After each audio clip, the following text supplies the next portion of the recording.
सामाजिक कार्यकर्ते अंजली दमानिया बोलतात, थेट जाऊयात.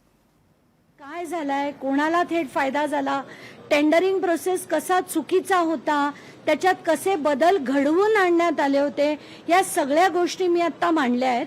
आणि या व्यतिरिक्त मी ऑफिस ऑफ प्रॉफिटमध्ये मग त्यांच्या व्यंकटेश्वरा इंडस्ट्रियल सर्व्हिसेस असो, टर्टल लॉजिस्टिक्स असो, त्या सगळ्या कंपन्यांची माहिती दिली. जगमित्र शुगरमध्ये पैसे कसे वळवण्यात आले व्यंकटेश्वरामधनं, या सगळ्या गोष्टींची माहिती देखील दिली. कायद्याच्या बाहेर जाऊन या गोष्टी कशा केल्या गेल्या याची देखील माहिती दिली. आत्ताच्या घटनेला त्यांच्याकडनं अतिशय सकारात्मक असा प्रतिसाद मिळाला आहे. पण नेहमीच असं होतं की आपण सगळी आपली माहिती जीव ओतून त्यांना देतो, पण जर वरनं त्यांना ऑर्डर झाल्या की किंवा या फाईल्सचे पुन्हा आपण जसं म्हणतो वापर केले जातात, तसे वापर होऊ नये एवढीच माझी खरंच इच्छा आहे. कारण सिंचन घोटाळ्यात देखील मी इथे आले होते, महाराष्ट्र सदन घोटाळ्यात देखील मी इथे आले होते. ऑफिस तेव्हा डिसप्रपोर्शनेट ॲसेट्सची जी केस होती भुजबळांची, तेव्हा देखील मी इथे आले होते. पण प्रत्येक वेळेस एवढं जीव ओतून आपण 4, 4.5, 5 तास सगळी माहिती देतो, पण त्यातनं निष्पन्न जेव्हा चार्जशीट झाल्यानंतर, जेल झाल्यानंतर सुद्धा केसेस बंद केल्या जातात, खूप त्रास होतो. आता तरी तसं होऊ नये अशी अपेक्षा आहे. धनंजय मुंडेंनी ज्या ज्या चुकीच्या गोष्टी केल्यात त्याची शिक्षा त्यांना झालीच पाहिजे आणि त्यासाठी माझे होतील तेवढे जीवतोड प्रयत्न मी करणार आहे. पुढे आता परमेश्वराच्या हातात आहे आणि मुख्यमंत्र्यांच्या हातात आहे, बघू. सगळ्यात महत्त्वाचं म्हणजे तुमच्यावर कुठल्या प्रकारचा दबाव अँटी करप्शन ब्युरोकडून आहे का? कारण आता अशी पण माहिती समोर येते की 2 दिवसामध्ये सगळे पुरावे सादर करा, अन्यथा हे प्रकरणच निकाली काढू, असा काहीसा दबाव तुमच्यावर होता. नाही, आता कसं झालं, मला तेव्हा जेव्हा ते परवा पत्र मिळालं आणि वाचून मला खरंच धक्का बसला की मी 2 महिन्यापूर्वी त्यांना जी माहिती पाठवली त्याच्यावर मला जर बोलवण्यात आलं आणि 2 दिवसात हजर व्हा, नाही तर तुमचा अर्ज निकाली काढण्यात येईल, तर पहिला गेल्या प्रश्न मी हाच विचारला की असं पत्र तुम्ही का पाठवलं. त्यांचं असं म्हणणं होतं, आमचा स्टँडर्ड फॉर्मॅट आहे आणि त्याच्यात चुकून हे मिस्टेक झाली असं आम्हाला म्हणायचं नव्हतं, तर आम्ही तुमची माफी मागतो, हे 2 दिवसात या आणि नाहीतर निकाली काढण्यात येईल, हा आमचा स्टँडर्ड फॉर्मॅट आहे आणि हे खरं असं पाठवायला नको होतं, असं त्यांचं म्हणणं होतं. एक म्हणे राम का नाम बदनाम. आता विपश्यना केंद्रात गेल्यानंतर धनंजय मुंडे हे रामकुंडावर आज गेलेले आहेत, तुमची प्रतिक्रिया? ते आता कुठे जातील, काय करतील, आता परमेश्वर म्हणजे एका रामाच्याच नाही 32 कोटी देव आहेत, त्या सगळ्या देवांना देखील ते आता ते मागतील त्यांच्याकडनं सुद्धा की काही सहकार्य व्हावं त्यांना. पण आत्ताच्या घटनेला मी एवढंच सांगू शकते, जर अँटी करप्शन ब्युरोनी योग्य ती कारवाई केली तर याच्यातनं धनंजय मुंडे वाचत नाहीत.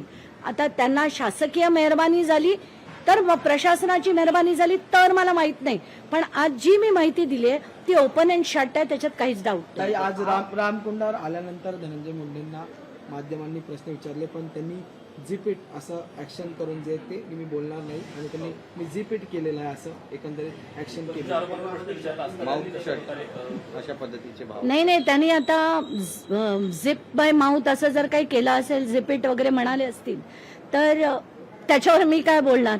कारण तुम्हाला आठवत असेल, ज्या दिवशी मी कृषी घोटाळा पूर्ण एक्सपोज केलेला त्याच्यानंतर माझ्या नंतर लगेचच त्यांनी एक पत्रकार परिषद घेतली होती आणि त्याच्यात त्यांनी सगळ्याच्या सगळ्या गोष्टी चुकीच्या आहेत असं मांडलं होतं. मला वाटेल ती त्यांनी टोपण नावं देखील दिली होती. तर आज ती वेळ आलेली आहे की खरं काय आहे ते आता शासनाकडे या पेपरद्वारे नक्कीच पोहोचले. त्यांना अनझिप करेल असं म्हणा. आता त्यांना याच्यात हे द्यायला, प्रत्येक गोष्टीत त्यांना पुरावे द्यायला नक्कीच यायला लागणार आहे. पण आता पुढे पहिली स्टेप काय आहे की अँटी करप्शन ब्युरोनी परवानगी मागायची असते. तर आता माझे जे पेपर्स आहेत ते त्यांनी घेतले. आता माझं स्टेटमेंट झाल्यानंतर दोन्ही गोष्टी लावून त्यांना सरकारकडे परवानगी मागायची असते की यांच्यावर कारवाई करायची की नाही. तिथे जर त्यांना परवानगी मिळाली तर पुढची चौकशी होणार आहे, नाहीतर आता त्यांना जर वर्ण आराम मिळाला तर काय होईल मला माहित नाही. एक महत्वाचा प्रश्न आहे, सुपेकर यांनी सुद्धा म्हटलेलं आहे की जे धसांनी आरोप केले त्या आरोपांमध्ये काही तथ्य नाहीये, याकडे तुम्ही कसं पाहता? आता प्रत्येक गोष्ट जर आपण बघितली, धनंजय मुंडे देखील म्हणाले होते की आरोपात तथ्य नाही. ते 4 मार्चला म्हणाले होते की ते माझ्या विरुद्ध डिफेमेशनची कारवाई करणार आहेत. आज तगायत मला त्यांच्याकडनं कुठल्याही प्रकारची नोटीस नाही आली.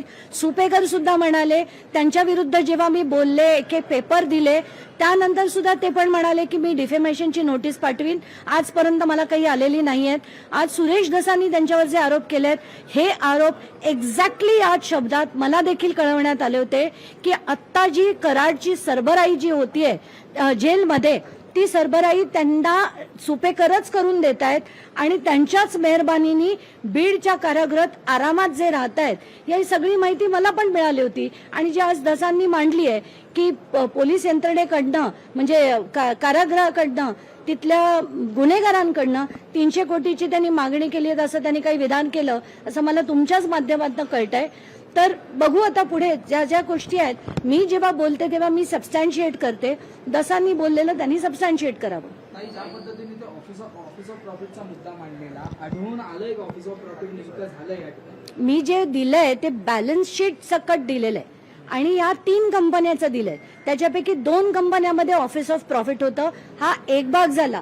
पण कृषी घोटाळा मंत्री असताना इतका मोठा जो केला, ज्याच्यात पहिल्या टप्प्यात 341 कोटीपैकी 161 कोटी 162 कोटी खाल्ले गेलेत आणि त्याचा ऑनलाईन किमतीप्रमाणे मी जर काढलंय तर त्याचं जर 4 बॉटल मी घेतल्या आणि मला 92 रुपयाला पडल्या आणि जर सरकारने 19,68,000 जर 220 रुपयांनी घेतल्यात तर हा स्कॅम नाही, तर याला दुसरं काय म्हणायचं?